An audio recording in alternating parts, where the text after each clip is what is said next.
In today's video, I'm going to teach you how to install WordPress on GoDaddy, including how to set up SSL and your email.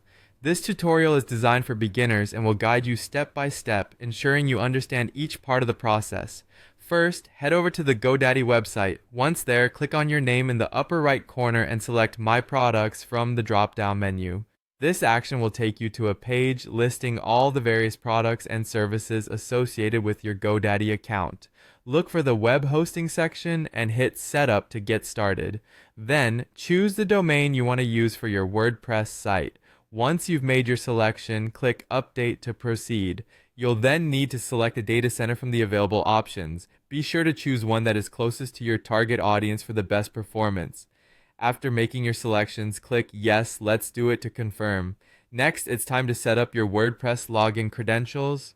Type in a unique username and a strong password. Remember to store these details securely as you'll need them to access your WordPress dashboard later. Once that's done, click I'm done, continue setup, and proceed to the dashboard by clicking Go to Dashboard. From there, navigate to cPanel Admin for further configuration. If you're planning to host multiple domains, create an add-on domain through the cPanel. Then, return to GoDaddy and click Manage All under Domains, followed by selecting the DNS option. Click on Manage Zones, type in your domain name, and get ready to configure your DNS settings. For added security, you'll want to set up SSL. Type your domain name and email address, then click on HTTP. Accept the terms and choose to create a free SSL certificate. Download the necessary files, then return to GoDaddy, navigate to Hosting, and select Manage under Web Hosting. Enter cPanel Admin once again and upload the files you downloaded to verify your domain through the cPanel File Manager. Name new folders as necessary, following the instructions to copy and paste certain names. Upload your verification files and return to verify your domain.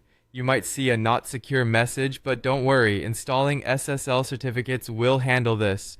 In cPanel, search for SSL and click on it, choosing Manage Sites to install and manage SSL for your domain. Select your domain, copy the certificate details, and paste them into the appropriate fields, including the certificate authority bundle, and private key. Once you've filled in all of these details, click Install Certificate to complete the SSL setup. And there you go. You've successfully installed WordPress on GoDaddy with SSL and email configuration. With these steps completed, you'll have a secure website ready to go for your visitors to enjoy. Thank you for watching, and feel free to leave any questions or comments below.